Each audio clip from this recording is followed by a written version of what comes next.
ယောက်ျားတစ်ယောက်ထကြွလုံးလာမရှိခြင်းဟာလေ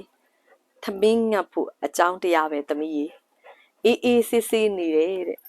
ကြောင်နဲ့ထိုးပြီးဖုံးပွနေတဲ့ယောက်ျားလေးဘာမှသုံးစားလို့မရဘူးအေးနေခြင်းတယောက်တည်းနေလေအိမ်အောင်ပြုတ်ပြီးပြီဆိုရင်တော့အေးနေခြင်းနေလို့မရဘူးပြေးနေလွှားနေရတော့မယ်မိသားစုတာဝန်တွေကရှိလာပြီမဟုတ်လားယောက်ျားတစ်ယောက်ဟာအနေထိုင်အေးဆေးတည်ငြိမ်လာတယ်ဆိုပြီးတဲ့ဟုတ်ပါလားငါယောက်ျားကအိန္ဒြေရတယ်ဆိုပြီးမှန်တက်မနေနဲ့တချို့ယောက်ျားတွေအေးဆေးတည်ငြိမ်နေဆိုတာအလုတ်လောက်ရမှာကိုပြင်းနေတာ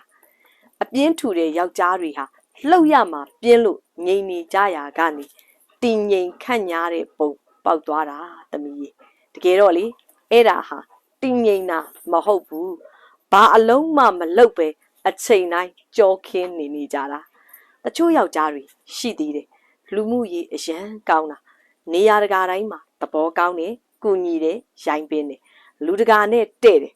ဒါပေမဲ့လေကို့အိမ်မှာတော့ဘာမှအသုံးမကျဘူးတလောကလုံးကိုကုညီလောက်ကင်ပေးပြီးကို့အိမ်ရောက်တော့မောမောနဲ့အိပ်ပျော်သွားရော